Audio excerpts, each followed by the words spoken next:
స్కూల్లో ఫ్రెండ్స్కి పెట్టమనేమో ప్రసాదం ఇస్తే అందులో ముగ్గురు మేము వేరే మతం వాళ్ళ తినమని మొహం మీద చెప్పేశారు. మనం ప్రతి ఒక్కరు ఇచ్చింది తింటాం కదా అన్న. నీకు విషయం చెప్పనా, మన భూమి మీద ప్రతి ఒక్క మనిషి తింటుంది ప్రసాదమే. అదేలా? నేను నీకు కొన్ని బియ్యం ఇచ్చి ఇవి దేవుడికి ఎక్కించాలని చెప్పాననుకో, నువ్వవి తీసుకెళ్ళి వండుకొని తింటే అందులో ఉన్న ప్రసాదం గుణాలు పోతాయా? లేదు. ప్రతి ఒక్క రైతు దేవుడికి పూజ చేశాకే పంట వేస్తాడు.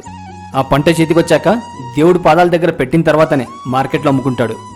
సో పండించిన ఒక్కో గింజ కూడా ప్రసాదమే. ఇప్పుడు ఈ విషయం వాళ్ళతో చెప్పు, తినడం మానేస్తారేమో చూడు. మనం ప్రతి ఒక్క మతం వాళ్ళ ప్రసాదం తింటాం.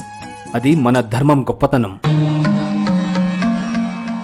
ప్రతి దాంట్లో మతం పిచ్చి చూపించేవాళ్లే ఆకలికి వచ్చేసరికి అన్నీ మూసుకొని తింటారు.